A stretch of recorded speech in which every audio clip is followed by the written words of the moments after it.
নমস্কার শ্রোতাগণ, আমি রিকয়ন তোমাদের আবারও স্বাগত জানাচ্ছি টেলস অফ রিকয়নের একটি নতুন গল্পতে। আমাদের আজকের নিবেদন শ্রী শিবরাম চক্রবর্তীর কলমে মজার গল্প চটির সঙ্গে চটাচটি। তাহলে চলো শুরু করা যাক। না, বিয়ের নেমন্তন্ন পেলে আর ছাড়া নয়। উৎসবের প্রধান অতিথি রূপে বর রূপে বাদ গেছি বলে লুচির পাতাতেও বরবাদ যেতে হবে, এতটা ক্ষতি শিকার আমার কোষ্ঠীতে লেখে না। বরং যতদূর সাধ্য খাদ্যাখাদ্যের ওপর দিয়েই তার শোধ তুলতে হবে, এই হচ্ছে আমার মত। অতএব বটকেষ্টর বিয়ের নেমন্তন্ন গ্রহণ করতে দ্বিধা করলাম না। কাছেই শ্রীরামপুরে বিয়ে। ঘড়ি ধরে শেষ লোকাল ধরতে গিয়ে স্টেশনে পৌঁছে দেখলাম গাড়ি আমার ধরাধরির অপেক্ষা রাখেনি। আমিও পৌঁছেছি আর উনিও ছেড়েছেন। কামরাগুলি একে একে নাগালের বাইরে চলে যাচ্ছে। কামরা তো নয়, কামরাবার জিনিস সব। এতগুলি পায়েস, পিষ্টক, সন্দেশ, মিষ্টি যেন গালের বাইরে দিয়ে চলে যাচ্ছে। না, এ দৃশ্য দাঁড়িয়ে দেখা দুঃসহ। এমন অবস্থায় লোকে মরিয়া হয়ে ওঠে, প্রাণ দিয়ে ফেলতেও পরোয়া করে না। অন্ধ ইচ্ছার বশে বাহ্য জ্ঞান শূন্য হয়ে আমিও অচিরে চলমান ট্রেনের উপরে কোনো রকমে নিজেকে টেনে এনে নিক্ষেপ করেছি। একেশ্বর নেতাকে জনসমুদ্রে ঝাঁপিয়ে পড়তে দেখেছ? না দেখে থাকলে শ্রদ্ধানন্দ পার্কের উপরে লক্ষ্য রেখো। শ্রদ্ধা ও আনন্দ দুই একদিন টের পাবে। জনসমুদ্রকেও ঝাঁপিয়ে পড়তে দেখা যায় এক এক সময় একমাত্র ফুটবল রেফারির উপরে। কিন্তু আমার বেলায় যেন দুইয়ের যোগাযোগ ঘটল। আমিও লাফিয়ে পড়লাম আর অসংখ্য বাহুও ঝাঁপিয়ে এলো সেই সঙ্গে। হাতাহাতি হয়ে জানলা ভেদ করে কি করে যে কামরার গর্ভে পা দিলাম জানি না। জীবনের কটা রহস্যই বা শেষ দীর্ঘ নিঃশ্বাসের আগে জানা যায়, কিন্তু হায়, তখন জানা গেলেও আর জানানো যায় না। কামরার মধ্যে পা দিয়েই পায়ের দিকে লক্ষ্য পড়লো আমার, আর অমনি আমি চিৎকার করে উঠেছি, আমার জুতো গেল কোথায়? আরেক পাটি আমার। বলতে না বলতে অসংখ্য পাটি বেরিয়ে এলো, পদতল থেকে নয়, আর সবার মুখগহ্বর হতে। ও, আপনার আরেক পায়েও জুতো ছিল বুঝি? কিন্তু কই, দেখছি না তো, বললেন কামরার একজন। জুতো ছিল মানে? আমি কি এক পায়ে জুতো পরে স্টেশনে এসেছি নাকি? লোকটার কথার ধরনে অবাক না হয়ে পারা যায় না। কেউ কি এক পায়ে জুতো পরে নেমন্তন্ন খেতে যায় মশাই? খাবেন তো মুখে, তা পায়ের সঙ্গে কি? কিন্তু তা বলছি নে, আপনার এক পাই আপাতত দেখা যাচ্ছে কিনা তাই বলছিলাম। তাই কি বলছিলেন শুনি? আমার আরেক পাটি জুতো ছিল না বুঝি? এবার আমার রাগ হয়ে যায়। না না, সে কথা নয়, আপনি দু পায়ের জুতো পরেই বেরিয়েছিলেন তো, মনে আছে তো? ঠিক মনে আছে। তার মানে ভদ্রলোকের রসিকতা পেকে উঠে আমার মনের মধ্যে পাক লাগায়, আমার মুঠোর মধ্যে ঘুষির মতো পাকিয়ে উঠতে থাকে। বলেন তো, এই দণ্ডে আপনাকেও মনে করিয়ে দিতে পারি? দিতে হবে? আহা, চড়ছেন কেন? দু পাটি জুতোই একসাথে কেন খইতে থাকে এই ভেবে কেউ কেউ আলাদা আলাদাও তো পড়তে পারে। আপনিও যে সেই সুবিবেচকদের একজনা হবেন না, তার কি কোনো মানে আছে? এ কথায় আমি কথা বলি নে, আপন মনে গজরাতে থাকি।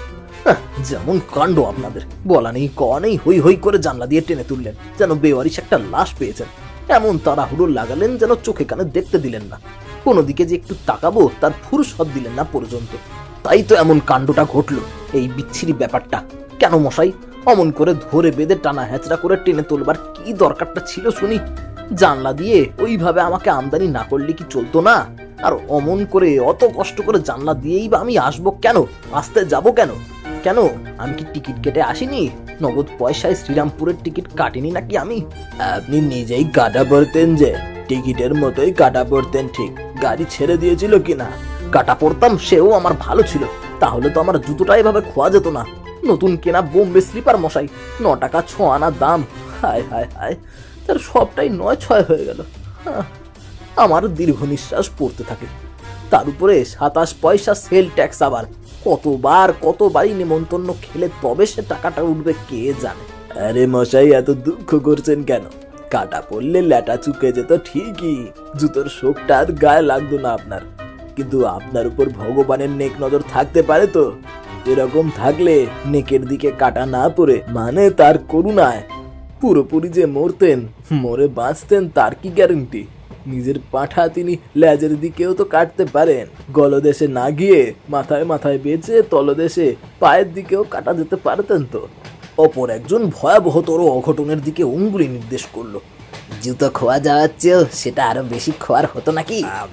আরে তাই তো আর পা খরচ হয়ে গেলে জুতো পরতে নিবা কোথায়? পড়তুম আমার মাথায়। বিরক্ত হয়ে বলি এবং জানালার বাইরে ভ্রুক্ষেপ করি।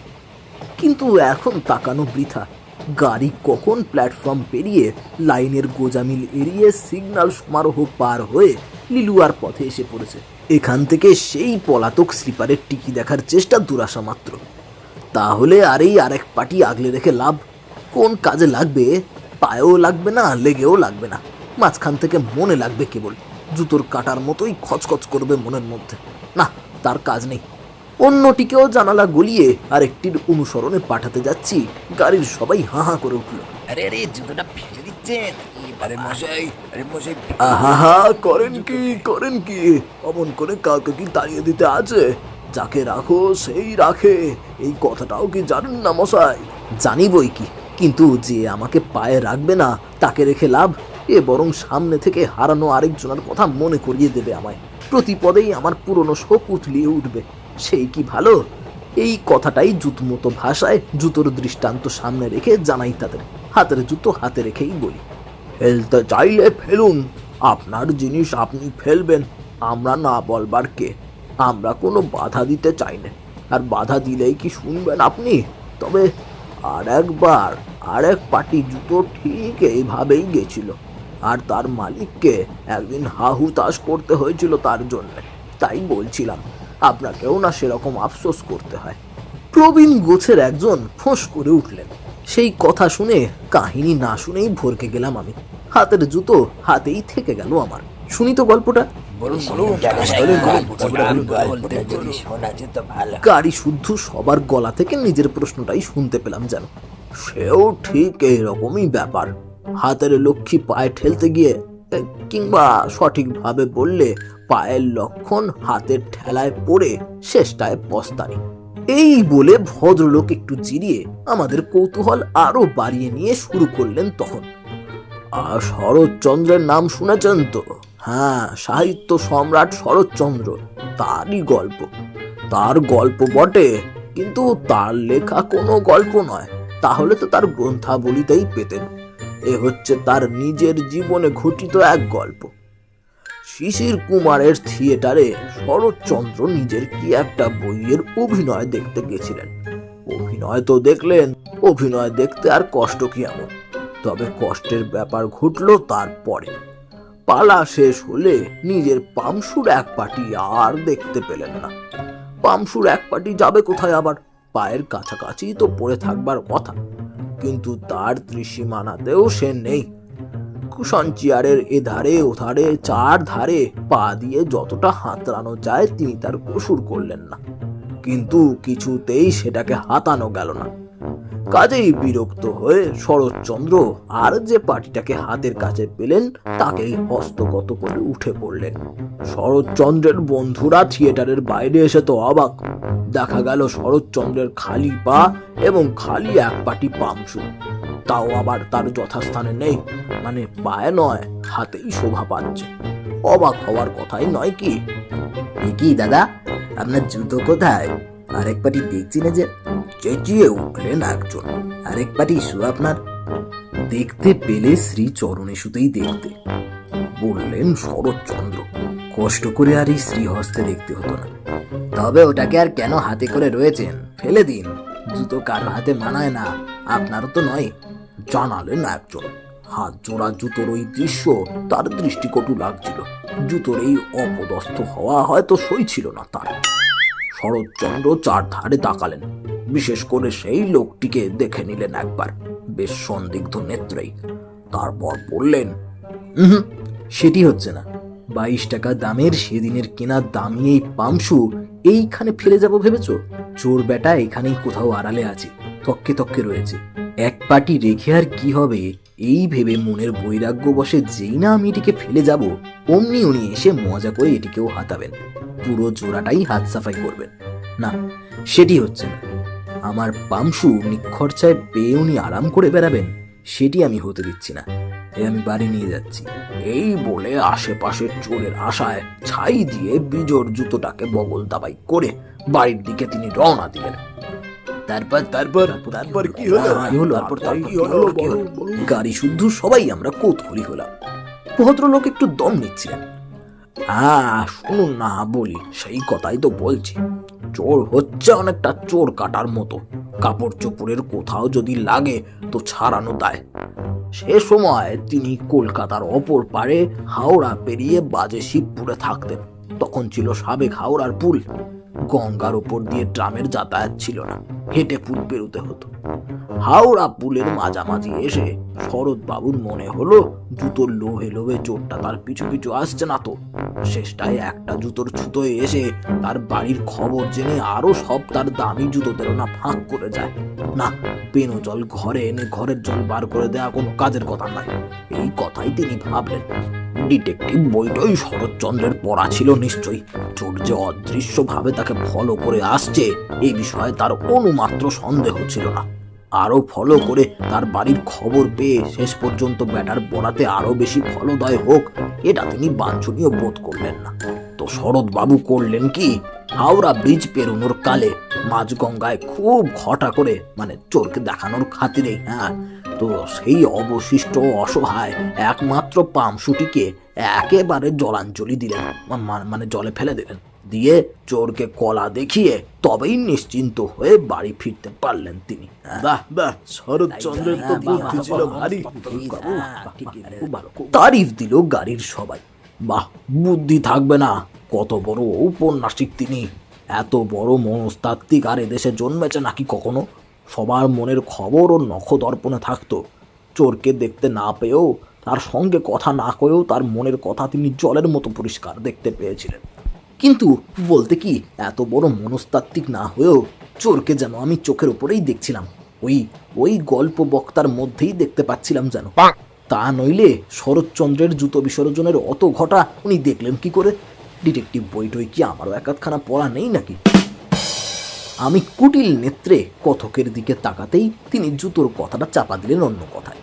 হ্যাঁ, যা বলছিলাম, পরের দিন শিশির কুমারের আগমন হলো শরৎচন্দ্রের বাড়ি। তার হাতে একটি প্যাকেট এবং মুখে প্রশ্ন। বলতে পারেন শরৎদা, হ্যাঁ কি আছে এর ভিতর?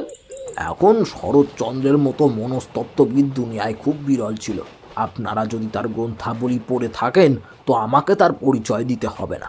তার বইয়ের নায়ক নায়িকাদের মনের কথা তিনি গণৎকারের মতো বলে দিতেন। কিন্তু দুঃখের বিষয়, প্যাকেটের মন বলে কোনো বস্তু নেই। প্যাকেট তো আর প্রাণী নয়, মনুষ্যও না। অতএব তার অন্তরের কথা তিনি বাতলাবেন কি করে? কাজেই অত্যন্ত স্বভাবতই তার নিজের মনে তখন যে তত্ত্বের উদয় হয়েছিল, প্যাকেটের মনস্তত্ত্ব রূপে সেই কথাই প্রকাশ পেল। কোনো খাবার দাবার বুঝি? শুধলেন শরৎচন্দ্র। না দাদা, আপনার সেই আরেক পার্টি কোন ফাঁকে আপনারই কুশনের তলায় গিয়ে সে দিয়েছিল। ওই আজ চেয়ারগুলো তোলা নাড়ার সময় ধরা পড়েছে। এই নিন, ফেরারি আসামিকে আপনার হাতে সমর্পণ করতে পাকড়ে নিয়ে এসেছি। এরপর শরৎচন্দ্রের মনস্তত্ত্ব কিরূপ হয়েছিল তা অনুমান করার ভার আপনাদের উপর। তার গ্রন্থাবলী যদি পুনঃ আপনাদের পড়া থাকে তাহলে তার টের পেতে খুব বেশি বেগ পেতে হবে না আপনাদের। এই বলে উক্ত ভদ্রলোক নিরস্ত হলেন। আমি জুতো হাতে উঠে পড়লাম। গাড়ির মধ্যে এধারে ওধারে চারিধারে খোঁজাখুঁজি লাগিয়ে দিলাম। এর বোচকা, ওর পুটলি, তার ট্রাঙ্ক, তোরঙ্গ, লটবহর সব সরিয়ে নাড়িয়ে দেখতে লাগলাম। এমনকি ওই কথক ভদ্রলোককেও একবার তুলে দেখতে দ্বিধা করলাম না। হ্যাঁ, কিন্তু না, কোথাও নেই। ওই ভদ্রলোকের তলাতেও না। একধারে গোটা কতক শিশি বোতল ঢেরি করা ছিল, সেগুলোকেও ভালো করে নেড়েচেড়ে দেখা হলো। শরৎচন্দ্র শিশির সৌজন্যে তার হারানো মানিক ফিরে পেয়েছিলেন। আমিও যদি এই সব শিশির দৌলতে পেয়ে যাই। কিন্তু হায়, হাওড়া স্টেশনেই যে হাওয়া হয়েছে তাকে উত্তর পাড়া পেরিয়ে কামরার মধ্যে পাওয়ার চেষ্টা বৃথা। অগত্যা আর উপায় অন্তর না দেখে এবং সেই একমাত্র স্লিপারকে বারংবার দেখে দেখে অসহ্য বোধ হলো। বলে হতভাগাকে সবেগে জানলার বাইরে উধাও করে দিলাম। কারো আবেদন নিবেদন, বাধা নিষেধ, বাদ প্রতিবাদে কান্না দিয়ে। সুজুতোর সঙ্গে আমার ছেলেবেলার থেকেই আড়ি, তাদের পড়লেই আমার পায়ে ফোসকা পড়ে। তাই এই আধুনিক চটি, এই স্লিপারদের আমি চিরকাল ভালোবেসেছি। তার সঙ্গে এভাবে চটাচটি করার ইচ্ছা ছিল না, কিন্তু একজনের এরকম ব্যবহারের পর আর কাহাতক ভাব রাখা যায়? যাকগে, বিয়ে বাড়িতে যখন যাচ্ছি তখন জুতোর ভাবনা নেই, জুতোর অভাব হবে না, খালি পায়ে ফিরতে হবে না, এটা ঠিক। এমনকি কপালে থাকলে শরৎ বাবুর মতন দামি নরম পামশুও পেয়ে যেতে পারি, চাই কি? সবাই কিছু এখনো এত শেয়ানা হয়ে যায়নি যে ছেঁড়া স্যান্ডেল পায়ে দিয়ে আত্মরক্ষা করে তবে আত্মীয়তা রক্ষা করতে এসেছে। শ্রীরামপুর স্টেশনে নামলাম। ওমা, এ কি? গাড়ির পাদানির উপরে বসে ও কে? হ্যাঁ, সেই সেই পলাতক শ্রীমান, সেই স্লিপারই নয় কি?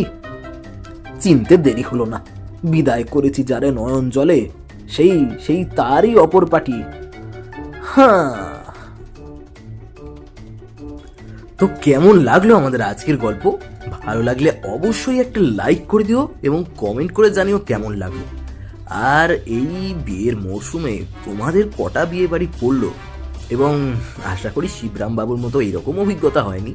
তো তোমাদের অভিজ্ঞতাটা অবশ্যই কমেন্ট করে জানিও। আর বাংলা সাহিত্যের বিভিন্ন গল্প শোনার জন্য এখনই সাবস্ক্রাইব করে নাও টেলস অফ রিকর্ড। তো বন্ধু, দেখা হচ্ছে নতুন কোনো গল্পে। আজ এখানেই